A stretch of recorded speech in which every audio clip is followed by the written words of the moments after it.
Anyway, All right, we are on Psalm 31. Mine is titled, Into Your Hand I Commit My Spirit. Sounds a lot like Jesus. To the choir master, a psalm of David. Kathy, you have the theme? Yeah. Before I tell you the theme, I did send out this morning, I got out of MacArthur, MacArthur, that chart that shows, it tells like some of the circumstances David might have been going through when he wrote those Psalms, and it refers you to where in the Bible to find it. I thought, Oh, thought that was interesting. I'll have to Okay, look at that then. the theme for chapter 31, in times of stress, depending upon God requires complete commitment. And it says the author is David, although some say Jeremiah. Mhm.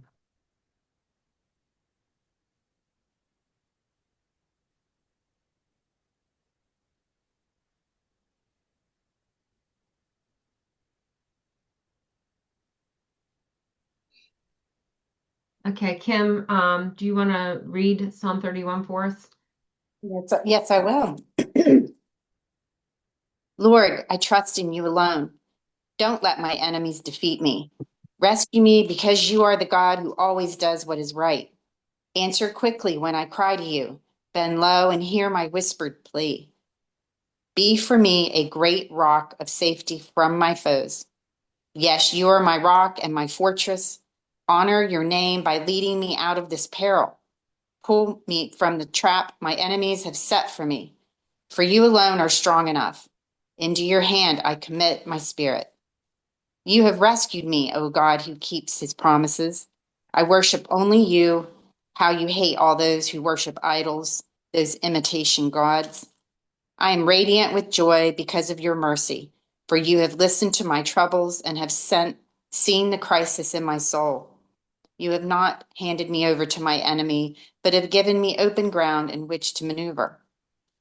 O Lord, have mercy on me in my anguish. My eyes are red from weeping. My health is broken from sorrow. I am pining away with grief. My years are shortened, drained away because of sadness. My sins have sapped my strength. I stoop with sorrow and with shame. I am scorned by all my enemies and even more by my neighbors and friends. They dread meeting me and look the other way when I go by. I am forgotten like a dead man, like a broken and discarded pot. I heard the lies about me, the slanders of my enemies. Everywhere I looked, I was afraid, for they were plotting against my life. But I am trusting you, O Lord. I said, you alone are my God. My times are in your hands. Rescue me from those who hunt me down relentlessly. Let your favor shine again upon your servant. Save me just because you are so kind. Don't disgrace me, Lord, by not replying when I call to you for aid. But let the wicked be shamed by what they trust in. Let them lie silently in their graves, their lying lips quieted at last, the lips of these arrogant men who are accusing honest men of evil deeds. Oh, how great is your goodness to those who publicly declare that you will rescue them. For you have stored up great blessings for those who trust and reverence you. Hide your loved ones in the shelter of your presence, safe beneath your hand, safe from all conspiring men. Blessed is the Lord, for he has shown me that his never failing love protects me like the walls of a fort. I spoke too hastily when I said, the Lord has deserted me, for you listened to my plea and answered me. Oh, love the Lord, all of you who are his people. For the Lord protects those who are loyal to him, but harshly punishes all who haughtily reject him. So cheer up, take courage if you are depending on the Lord. Mine says abundantly repays Mm. those who act in pride. Mhm.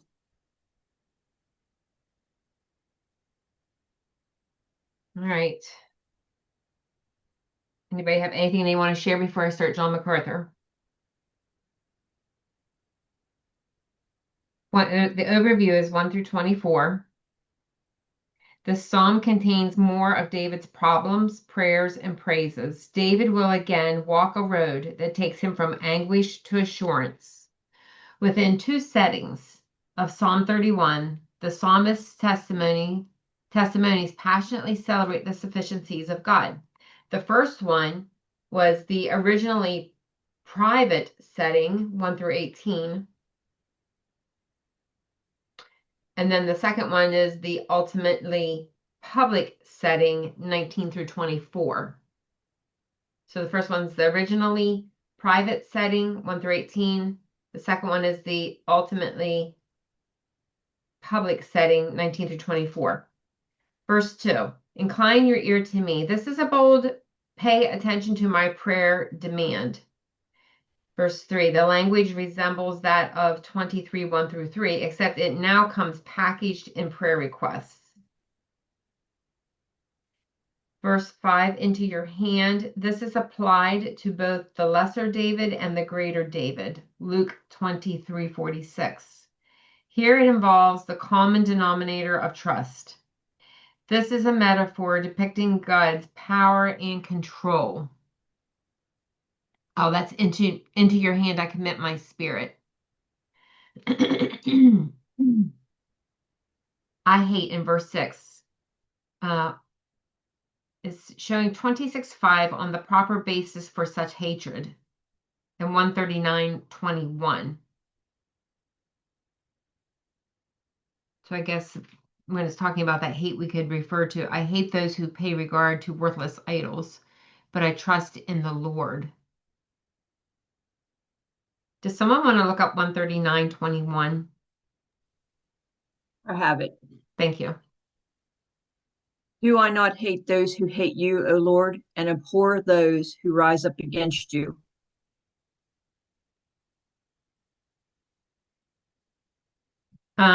Worthless idols. This is a common designation for false gods. Stan and I are in Isaiah, and I think it was yesterday. He was talking about how, like, you cut down the tree and you make a whatever, and you do this with it and you do that with it, and then you burn it for fire, and you also make an idol out of it. Like, it is nothing. 9 and 10. These terms quite frequently are employed metaphysically to convey a non-physical impact of trials and tribulations. 9 and 10. Employed metaphysically to convey non-physical impact of trials and tribulations. Verse 11, he was a reproach to adversaries and personal acquaintances alike, a very painful alienation. 13, terror on every side. He gives a lot of references for that. They scheme on such wicked plotting. And he also says you could go to Jeremiah 11:19 and 18:23 for that. And then 16 is a request for a personal application of the blessing of Numbers 6:25. This is a request for a personal application of the blessing. That's 16. Make your face shine on your servant and save me in your steadfast love. Okay, so 17, on their shame, but not his. 18, his enemies exhibit signs of mouth disease. 18, mouth disease. I like that. Okay. And then 19, your goodness, as in the case of his other attributes, God being perfectly good is the ground for doing good things. And then 23, love the Lord. Biblical love includes an attitudinal response and demonstrated obedience.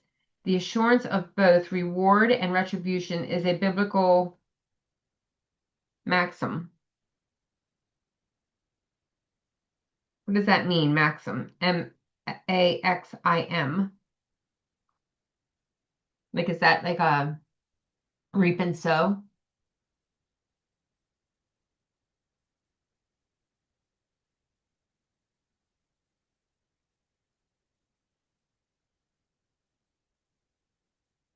General principle or rule of conduct, like an adage.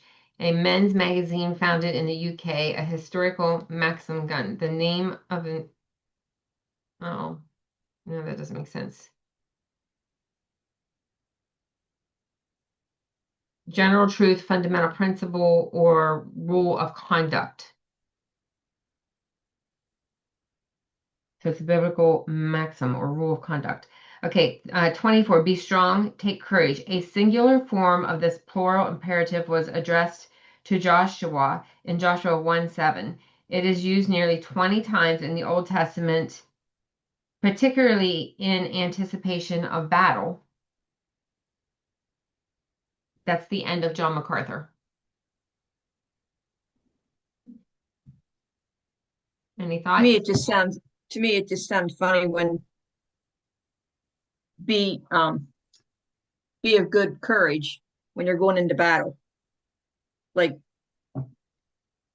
don't be afraid. You might get killed, but don't be afraid. Yeah. I thought it was interesting too that like it's saying that even though he was afraid, he was trusting the Lord. I think sometimes we think that we're not supposed to be afraid or have that anxiousness about something because if we do, then we're not trusting the Lord. But the way this read when Kim was reading it, it was like he was afraid, and so he was trusting the Lord. I was thinking about that just earlier this morning. Sometimes I have anxious or fears about something, and then I look at other people and I think they don't ever seem like they're afraid of anything or don't never anxious about anything. And maybe it's not true. I think we all do to a degree. Not Some Stan. maybe not. Stan does not. Yeah, he don't care. No, Yeah. he just doesn't.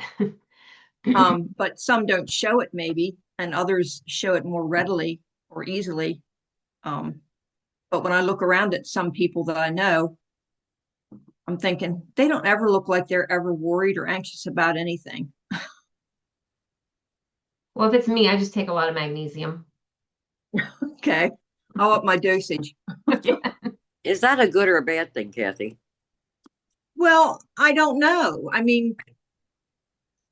know I have times of anxiousness and fears and I try to be of good cheer.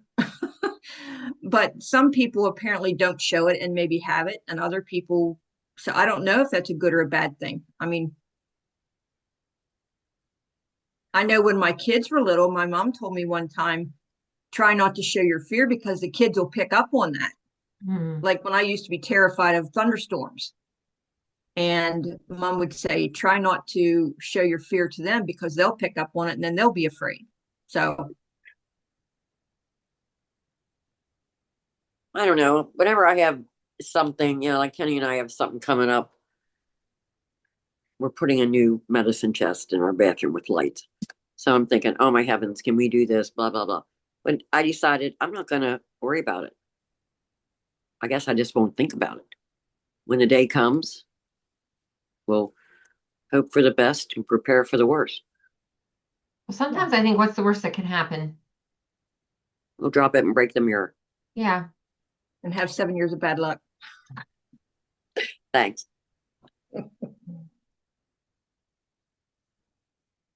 Okay, Psalm 31. The emphasis is on trusting, taking refuge in the Lord. No matter how difficult the circumstances might be, David was surrounded by subversive, whispering campaigns and wicked conspiracies, and everything seemed against him. Even his best friends and neighbors didn't want to be seen with him, and fear was on every side.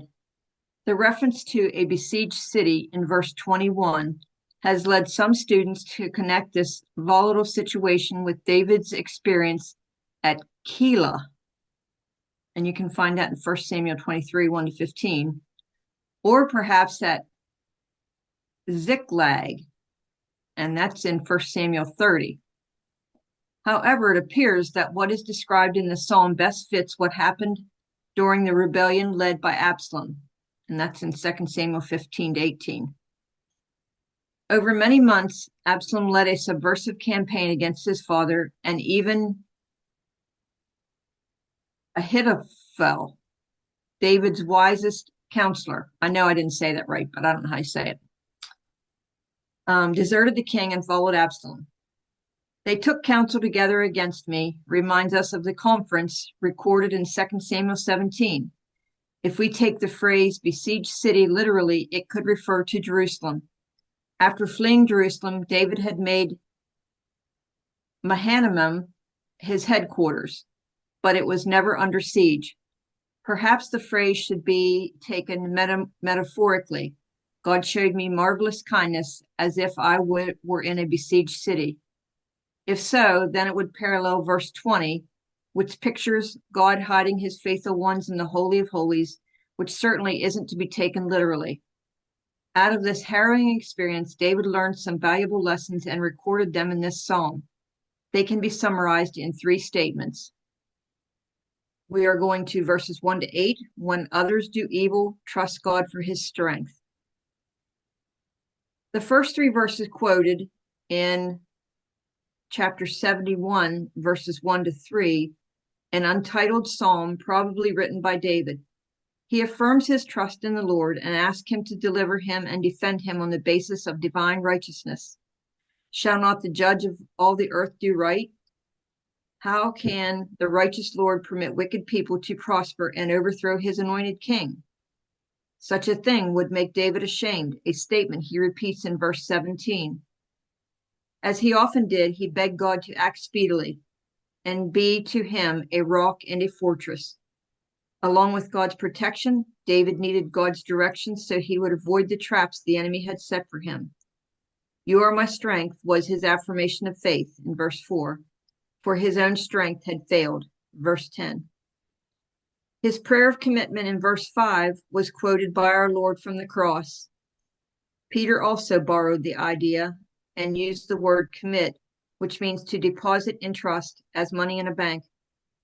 The hand of the enemy was against David, but he knew he was safe in God's hand. The God of truth would keep his promises. His enemies were idolaters. They weren't trusting in the living God, but in lying vanities, worthless idols. Note the repeated, but I trust in verses 6 and 14. The word means to depend on, to lean on. Jonah quoted verse 6 in his prayer from the great fish.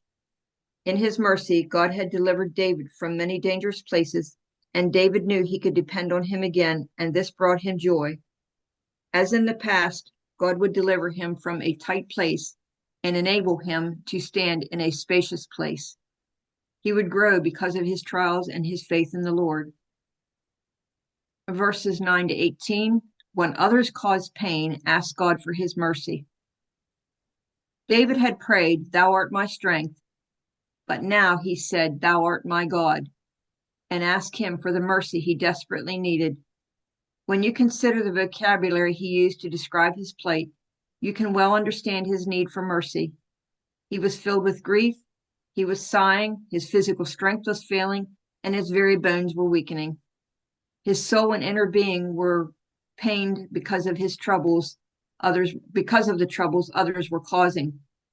He must have examined his heart and discovered sin there, so he confessed it to the Lord. Along with his physical and emotional anguish was the way people were treating him. His enemies were spreading malicious lies about him, and people believed them. Of course, these lies spread rapidly, and David's close friends and neighbors heard and believed them. Even casual acquaintances avoided him when they saw him coming, for who wants to be seen speaking to an evil man? He became like a dead man who had been forgotten, like a useless piece of pottery that had been thrown away. It didn't take long for the strife of tongues to poison the nation and prepare the way for Absalom to take over. The phrase fear on every side in verse 13 is used 6 times by the prophet Jeremiah. In David's day, the disruption of the government and the exile of the king brought great fear to the people, and all sorts of rumors spread throughout the land. David's answer to this confusion? My times are in your hands. He had committed himself into God's hands, and now he committed his circumstances into God's hands. My times refers not to some special schedule, but to all the events and circumstances that surrounded David. We would say, all the affairs and details of my life are in the Lord's hands. This is the Old Testament version of Romans 8:28. David trusted God to bring light into the darkness and truth into the sea of lies that was overwhelming the people. Instead of the king being ashamed, his enemies would be ashamed when the Lord exposed their wickedness and defeated them. Verses 19 to 24, when others see the victory, give God the glory. The face of the Lord did smile upon David, and though he was severely chastened by the Lord, he was not abandoned. David knew that the Lord had laid up a supply of goodness and kindness for him, and that his mercies would never fail. Throughout the tragedy of the insurrection, God had protected David from danger. He was as safe as if he had hidden in the Holy of Holies. As for the plots of the enemy and the lies they spread about the king, the Lord also took care of them and revealed the truth to the people. God's great goodness and marvelous loving kindness were all that David needed to weather the storm and survive to lead his people. However, at one point, David may have been ready to give up. In my alarm, I said, I am cut off from your sight. It wasn't the enemy that frightened him, but the thought of being abandoned by God he trusted and served. He did what all of us must do when we sense that God is no longer near. He cried out to the Lord for his mercy, and the Lord answered. When the terrible experience of rebellion was over, David spoke to the people and gave God the glory for delivering him. David had written about his faith in the Lord, but now he encourages people to love the Lord and put their hope in him. Faith, hope, and love always go together. The courage and strength we need in the trials of life are available from the Lord if we put our faith in him. Let's be sure that we give him the glory. And I wanted to look up that reading in Isaiah about these idols because I just think it's so good. Says Isaiah 44:14 through 20. To split the cedar tree, the worker took some oak or cypress wedges. To make sure he had plenty of wood, he planted some pines, but it was the rain that made them grow. 15. When the man wanted a fire, he took some of the wood to keep him warm. He also used some of it to bake his bread. But then he used that same wood to make a statue to worship as a god. That god is only a statue that he made, but he bows down to it. He burns half the wood in the fire. He uses the fire to cook his meat. He eats the meat until he's full. He burns the wood to keep himself warm. He says, good, now that I'm warm and I can see by the light of the fire.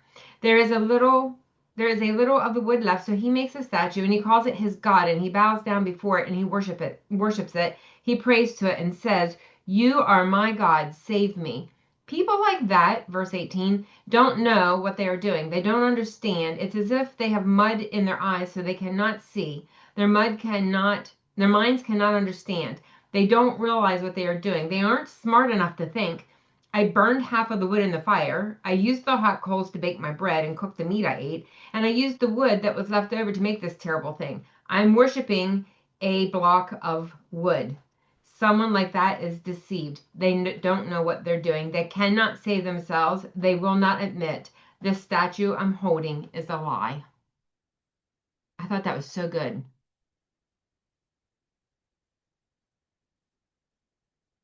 Any thoughts before I start, Tony? Chrissy, what chapter in Isaiah was that? I didn't catch it. Isaiah 44:14 through 20. Thank you. What are our blocks of wood? That's what I thought when I was reading that. What are our blocks of wood? Money? I can name a few. Okay, 31, 1 through 5. David appeals to God for deliverance from oppression. He affirms his complete trust in the Lord because he alone can be described as a rock of refuge and a mountain fortress. Such a stronghold would be impregnable to enemy attack. That is what God was to David. There was no safer shelter than living under the Lord's covenant covering. So David is confident that God would guide him through his troubles. Like Jesus on the cross, he confessed, into your hand I entrust my spirit. And you can find that in Luke 23:46. 6 through 8. He expresses his hatred for the worship of worthless idols. Indeed, they are lifeless and powerless. The Lord, on the other hand, was worthy of David's trust because of his faithful love, because of God's commitment to his covenant with David and David's dependence on him, he delivered David from his enemy. Like David, we must reject idolatry in whatever form it takes. God draws near to those who place their confidence in him alone. I guess maybe the thing to do there would be to pray that the Lord would reveal like what those items are for us individually. 9 through 13, David pours out his heart to the Lord regarding his distress and frustration.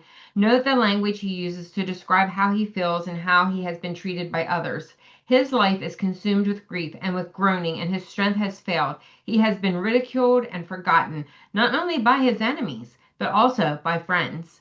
He has been hurt by gossip. Let David's transparency before God be an example to you. When you have been wounded by life, take those divinely inspired prayers and make them your own. 14 through 22. In spite of his desperate circumstances, David trusts that God has the power to rescue him. He knew every aspect of his life was in God's hands, and he anticipated deliverance because of God's character. For those who fear God, the goodness of God is described as something stored up. He has piled his goodness high and is ready to dispense it to those who take him seriously, honor him, and look to him with expectation. What no eye has seen, no ear has heard, no human heart has conceived, God has prepared these things for those who love him. Blessed be the Lord, for he has wondrously shown his faithful love. 23 and 24. David exhorts his fellow worshipers, including you and me, to love God, be strong and courageous, and put their hope in him. God is worthy of this because of who he is and the support he promises to all who look to him. Let this psalm challenge you to know God's character so that you can appeal to that character when you need him most. The end. Any thoughts?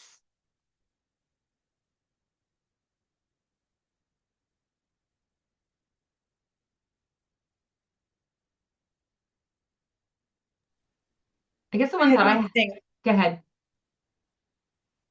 I had one thing here in my Bible for verse 8, where it's talking about God has set him in a spacious place. It says, in David's day, armies needed large areas of land for their military maneuvers. David praised God for the spacious place, the open spaces that gave him the freedom to move within God's boundaries. If you feel restrained by God's moral boundaries, remember that God has given you much freedom, far more than you need to move within those boundaries. Use the opportunities he gives you to make proper decisions. Use them wisely, and they will lead to victory. So I guess even if we feel cramped, we do have lots of space. We just have to use that wisely. Yeah. I totally missed that. It says broad place in my Bible.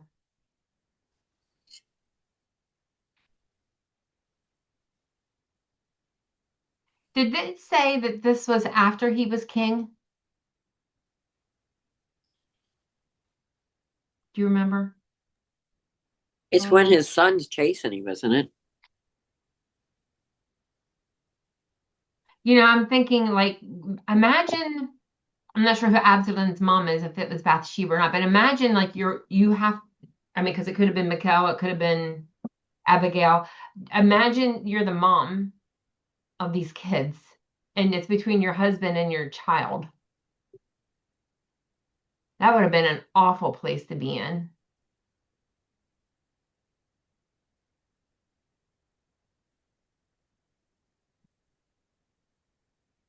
And what did he do for his child to turn on him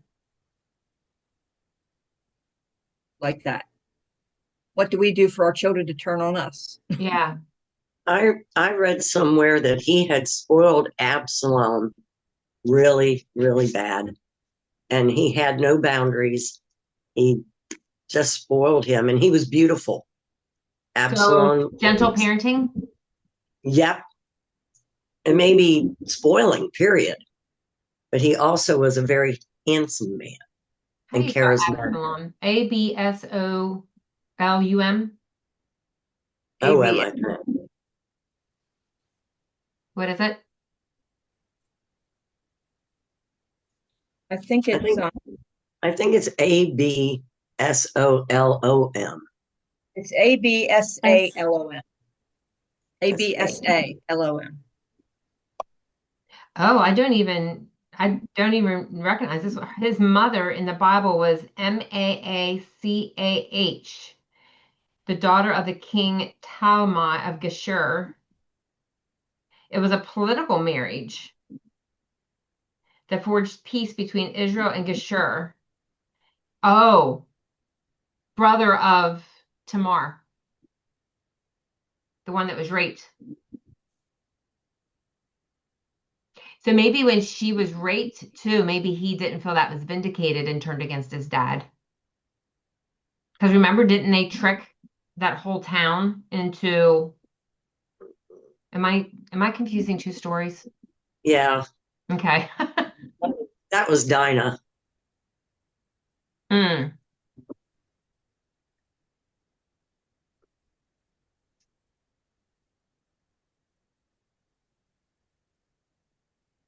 Yeah.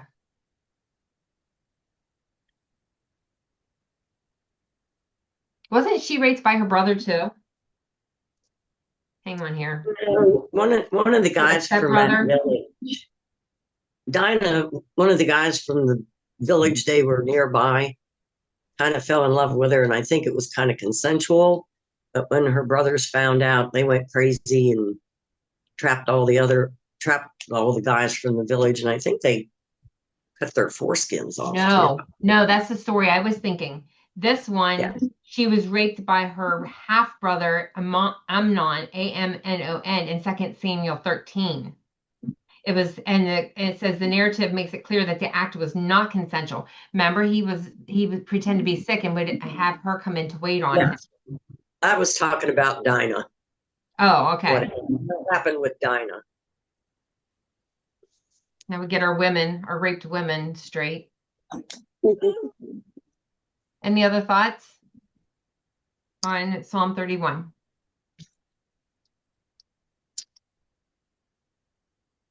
All right, then we're going to prepare to do our trivia question.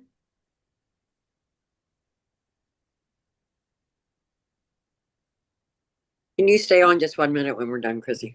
Yes. Thank you. All right, here we go. What book in the Bible has the same number of chapters in it as the Bible has books?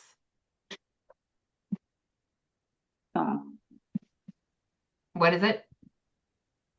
Oh, I thought I heard somebody. It must be somebody thinking out loud.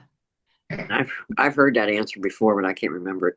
What book in the Bible has the same number of chapters in it as the Bible has books? So that'd be like 66, right? Correct. 66. Genesis. No, Exodus. we did Genesis. It was I'm just 50 going books. I'm going to do them all. Keep going. Numbers? Leviticus. Any more guesses? It's Isaiah. Isaiah has 66 chapters. Genesis has 50. Okay. All right. This concludes the reading of God's word for today. Until tomorrow. Today's Oh. Friday, honey. Oh, till Monday. Till Monday. For sure. All right. Love you all. Love you.